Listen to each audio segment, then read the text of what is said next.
नमस्ते। आज हम हिंदी विषय का एक नया उपविषय पढ़ेंगे, पर्यायवाची शब्द, जिन्हें समानार्थक शब्द भी कहते हैं। एक जैसे शब्द जिनका अर्थ समान होता है उन्हें पर्यायवाची शब्द कहते हैं। हमारी हिंदी भाषा में उसका शब्दकोश बहुत बड़ा है। एक ही वस्तु के अनेक नाम हैं। तो यहाँ पर हम कुछ पर्यायवाची शब्द मैं आपको समझाऊंगी कि उन्हें याद कैसे रखना है।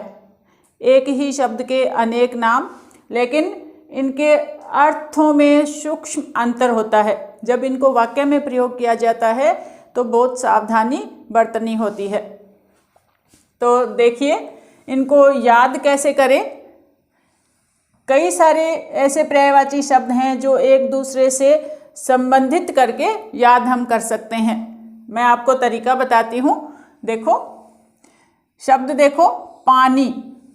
हम सब जानते हैं पानी को जल, नीर, वारी, ये सब कहते हैं।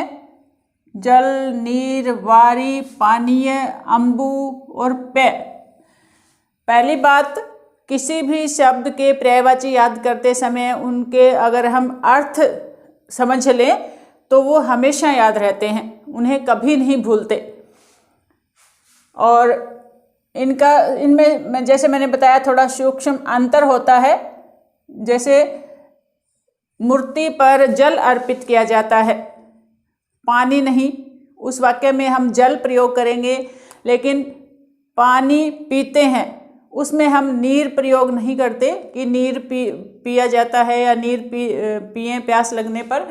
तो इन शब्दों को अलग अलग वाक्यों में अलग तरह से ये प्रयोग होते हैं। समझ गए? तो पानी को क्या क्या कहते हैं? जल, नीर, वारी, पानीय, अम्बु और पेय।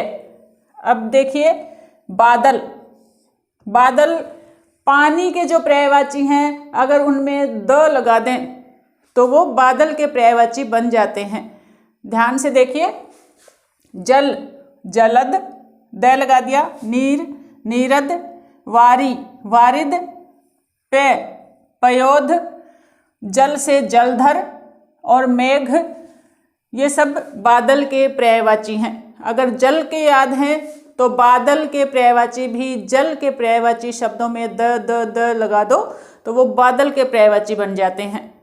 कुछ ऐसे शब्द हैं, सारे नहीं, लेकिन कुछ ऐसे शब्द हैं। तो इनको इस तरह याद कर सकते हैं। देना, इस तरह भी याद कर सकते हैं। जल देने वाला बादल, नीर देने वाला नीरद, बादल। वारी जल को कहते हैं, द लगा दिया, देने वाला यानी पानी देने वाला। पेय, पीने योग्य पदार्थों को पेय कहते हैं। पयोध, देने वाला। जल को धारण करने वाला, जलधर। और मेघ। इस तरह से बादल के पर्यायवाची याद रह जाएंगे। यानी हर शब्द का अर्थ निकाल लिया जाए तो वो अच्छे से याद हो जाएंगे। आगे देखिए, समुद्र। जल, जो पानी के पर्यायवाची हैं उनमें धी लगा दें, धी, इस तरह से, तो वो समुद्र के पर्यायवाची बन जाते हैं। जल से बना जलधि, नीर से वारी से वारिधि, पेय से पयोधि। इस तरह से धी होता है एक तरह से बहुत सारा पानी, पानी का खजाना। तो जल निधि, जलधि, वारिधि, पयोधि, ये है समुद्र के पर्यायवाची। समुद्र को सागर कहते हैं, समुद्र को नदीश कहते हैं। नदी जमा ईश, नदी, नदियों का ईश्वर। आखिर में नदियाँ कहाँ जाती हैं? अंत में समुद्र में। तो इसलिए कहते हैं नदीश। जल निधि, जल का खजाना होता है समुद्र। रत्नाकर भी कहते हैं समुद्र को, क्योंकि उसमें रत्न मिलते हैं। तो इस तरह से समुद्र के पर्यायवाची याद कर सकते हैं। और अब देखिए, पुत्र, पुत्री। अगर पुत्र के पर्यायवाची याद कर लिए तो पुत्री के अपने आप हो जाएंगे। करना क्या है? देखो, पुत्र को कहते हैं आत्मज, तो पुत्री को कहेंगे आत्मजा। पुत्र को सुत, तन्ने, बेटा, लड़का, नंदन। तो बेटी को देखो आत्म से आत्मजा, सुत से सुता, तन्य तनुजा, बेटा बेटी, लड़का लड़की, नंदन नंदिनी। रघुनंदन राम को कहा जाता है जनक नंदिनी, सीता को कहा जाता है बेटी को नंदिनी और बेटा है तो नंदन। नंद नंदन भगवान कृष्ण को कहा जाता है। तो इस तरह से याद कर सकते हैं कि पुत्र का याद कर लिए तो पुत्री के अपने आप याद हो गए। इसके विलोम शब्द है एक तरह से ये, तन्ने का तनुजा, बेटा बेटी, लड़का लड़की, नंदन नंदिनी। पुत्र के जितने पर्यायवाची है उसका विलोम कर दीजिए तो वो क्या बन जाएगा, मतलब इनका लिंग बदल गया है, विलोम नहीं सॉरी लिंग बदल गया है। लड़का लड़की, बेटा बेटी, स्त्रीलिंग पुल्लिंग, इस तरह बना दीजिए तो पुत्र का याद करने से पुत्री के भी पर्यायवाची याद हो जाएंगे। अब देखिए रात्रि, रात्रि को क्या कहते हैं, रात, निशा भी कहते हैं, रजनी, विभावरी और निशी। अब इसी से जोड़कर हम दूसरा याद कर सकते हैं राक्षस। राक्षस भूत प्रेत ये रात से जुड़े हुए हैं। तो देखिए निशा, चर लगा दो आगे, निशाचर, निशा मतलब रात को घूमने वाले निशाचर, रजनी रजनीचर, इस तरह याद कर सकते हैं। और राक्षस को कहते हैं दानव, मानव का विलोम है ये, मानव मनुष्य होता है, दानव राक्षस। असुर, सुर का उल्टा है, सुर देवता होते हैं, असुर राक्षस होते हैं और दैत्य। तो इस तरह से राक्षस के पर्यायवाची याद रख सकते हैं, यानी एक एक शब्द का अर्थ कर लिया। अब देखिए कमल, कमल एक फूल होता है जो पानी कीचड़ दलदल में उगता है। तो अब देखिए इसमें भी बहुत सारे पानी से ही जो पानी के पर्यायवाची है उन्हीं के आगे अगर ज लगा दें, ज, देखिए कुछ शब्द ऐसे जैसे नीर, नीरज, द लगा दिया तो बन गए बादल, ठीक है, और जय लगा दिया तो क्या बन गया, कमल। अम्बु होता है पानी, जय लगा दो अम्बुज, कमल बन जाएगा। वारी पानी होता है, जय लगा दिया वारिज। यानी कुछ शब्द ऐसे हैं पानी के पर्यायवाची जिनके साथ जय लगाने से कमल के पर्यायवाची बन जाएंगे। अब इनके अर्थ भी देख लेते हैं।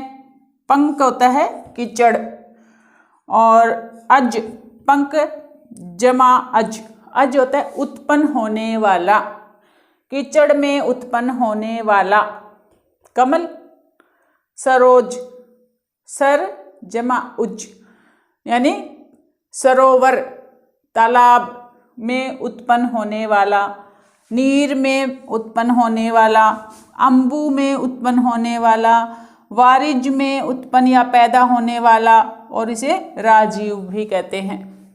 इस तरह से कमल के पर्यायवाची याद कर सकते हैं कि कमल जो है वो पानी में होता है, कीचड़ दलदल में होता है, तो उससे संबंधित पानी के जितने पर्यायवाची हैं उनमें से काफ़ी शब्द ऐसे हैं जिनके आगे जय लगा दो तो वो बन जाएंगे कमल के पर्यायवाची। अब देखिए गंगा नदी है, इसके बहुत सारे पर्यायवाची जैसे सुर सरिता, सुर होते हैं देवता, सरिता होती है नदी, देवताओं की नदी, देव नदी। भागीरथी, भागीरथी गंगा नदी का नाम है। इससे जुड़ी हुई एक पौराणिक कथा है कि भागीरथ ने अपने प्रयासों से, बड़ी मेहनत से गंगा नदी को धरती पर वो लेकर आए थे, तो इसीलिए गंगा का नाम भागीरथी। मंदाकिनी कि गंगा नदी जाकर समुद्र में मिलती है और जब समुद्र के पास पहुंच जाती है तो उसकी गति बहुत धीमी हो जाती है, मंदाकिनी नाम है इसका। जाह्नवी, जहनु ऋषि के आश्रम से होकर निकली गंगा नदी, इसलिए इसका नाम पड़ा जाह्नवी। तो ये सब गंगा नदी के नाम है। इस तरह से इनका अर्थ करके याद कर सकते हैं। अब देखिए पृथ्वी, पृथ्वी को भूमि, जमीन, भू, धरा, धरती, धरा, धरती, जमीन, भूमि, भू, वसुधा, वसुंधरा, ये सब उसके नाम हैं। तो इस तरह से हम आकाश को क्या कहते हैं, नभ, गगन, आसमान, व्योम, इस तरह से उसको आकाश के पर्यायवाची याद कर सकते हैं। बहुत ही आसान है। जैसे सूर्य, सूर्य होता है दिनकर, दिन करता है। जैसे हम सुप्रभात बोलते हैं तो वो प्रभाकर होता है सूर्य। इस तरह से रवि होता है सूर्य। तो इस तरह से उनके अर्थ कर कर के साथ साथ याद कर सकते हैं। जैसे चंद्रमा होता है, चंद्रमा को राकेश कहते हैं, सूर्य को दिनेश कहते हैं, क्योंकि दिन का ईश्वर सूर्य, रात का ईश्वर राकेश यानी चंद्रमा। चंद्रमा को हिमांशु भी कहते हैं। अंशुमाली सूर्य को कह देते हैं। अंशु होते हैं किरणें, किरणों की माला, उसका मालिक सूर्य। इसी तरह से हिमांशु कहते हैं। हिमांशु का मतलब भी चंद्रमा होता है, ठंडी किरणें। तो इस तरह से इनका अर्थ करके पर्यायवाची अच्छे से याद कर सकते हैं। तो ये सब 10वीं कक्षा में आते हैं, 9वीं और 10वीं कक्षा के सिलेबस में है, पाठ्यक्रम में दिए हुए हैं। इसके साथ साथ जितनी भी प्रतियोगी परीक्षाएं होती हैं, हिंदी से संबंधित जो प्रश्न आते हैं उनमें पर्यायवाची जरूर आ जाते हैं। तो इनको इस तरह से अच्छे से याद किया जा सकता है। और अगर ये इस तरह आपको पसंद आया है, आपको कुछ समझ आया है, तो मुझे कमेंट करके बताइए कि इससे संबंधित कोई दूसरी वीडियो पर्यायवाची शब्दों की भी मैं बनाऊं या नहीं। आपको कितना ये समझ आया, कितना ये शब्द आपको याद हुए, ये सब आप मुझे ज़रूर बताएं। धन्यवाद।